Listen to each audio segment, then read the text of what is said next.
Hey everyone, welcome back. I hope you're well and having a super day. Today we're going to do another one of my mother's recipes. It's golden mushroom pork steaks. We use 2 pork butt steaks. Some places call them shoulder. Depends what grocery store you use. We're going to do the usual treatment to this meat. We're going to put salt, pepper,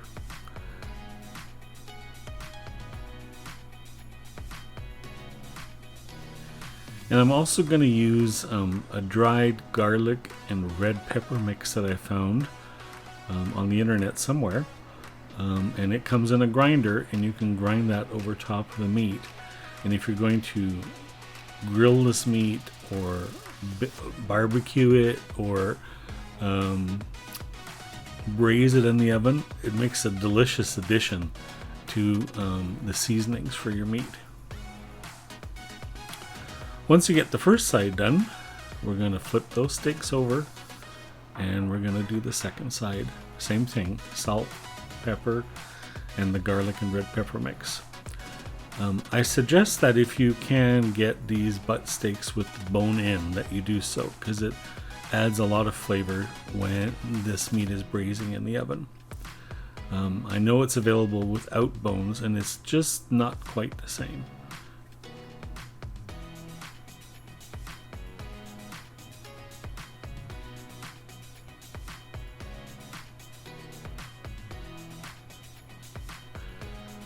So in a saute pan, I've got it on a medium-high heat, and I'm adding a tablespoon of butter. You can also use oil, you can use margarine, you can use just about anything, but the tastes will be different. Just remember that. I'm adding a half an onion that's diced, and I'm going to saute the onion until it starts to get soft and translucent, and starts browning around the edges when it starts caramelizing.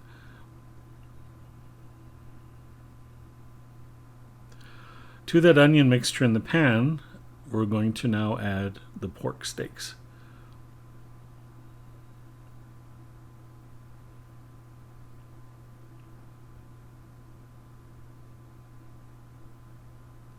We let those sear and brown, and you know it's ready to turn when you see the blood coming out of the bone.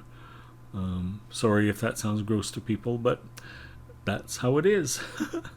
So you flip those steaks around, and now we're going to start adding some other ingredients.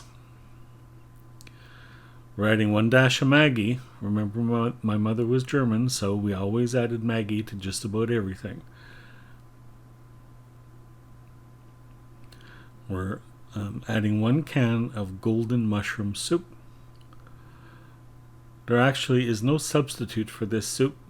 I've tried it with regular cream of mushroom, and it's not the same. But you use whatever kind of soup that you like. This was my mother's recipe, so I'm doing exactly as she did. And luckily, I still love it, even when I have not had it for 10 or 20 years. We're also adding a can of mushrooms with the juice. Now these can be any mushrooms you want. It can be button mushrooms, it could be sliced mushrooms. I tend to buy stems and pieces because they're cheaper, and it doesn't matter what kind of mushrooms you use in this recipe.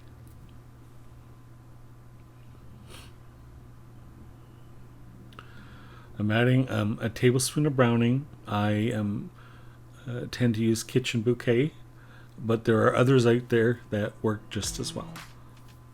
This is going to change that kind of orangey sauce into a beautiful brown gravy with mushrooms. And then we're going to add beef broth to cover. So I'm not sure how much to tell you because it depends on the pot you're using or the size of the pan. I tend to use 30% less salt broth because I find that all the seasonings that you add to this recipe can be quite salty if you start using salted broth.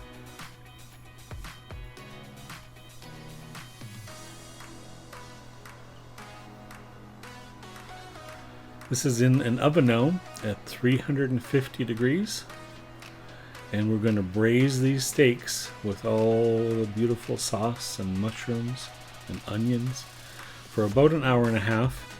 At that time, you need to check and you need to see if the bone in the steak is coming loose from the meat. If not, another half hour will do. I think that's what I did in this recipe. It's probably more like 2 hours than an hour and a half. And that's what it looks like out of the oven.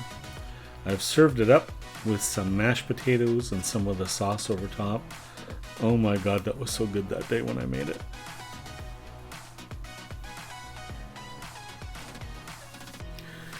We're going to give you a bonus recipe today for some slow cooker veggie soup. This is so simple, it's crazy. I took a cup of a dry bean soup mix, and it could be any kind that you like. This one happened to have red lentils, green peas, yellow peas, and barley. Add 4 cups of water or stock.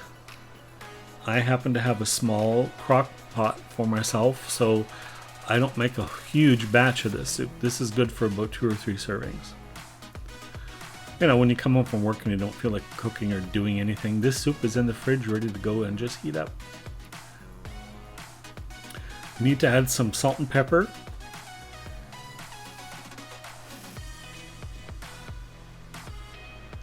And I added a 1/4 cup of dried vegetable flakes. You can find these just about anywhere. This mix happens to have onion, carrots, celery, potato, and parsley. Cover that, and I cooked this on low for about 3 to 4 hours. And here it is, all done, and I served up a bowl for you. So come and join me. Let's have some hearty soup, and let's have a good chat about what went on today. Thanks for coming. We'll see you next time.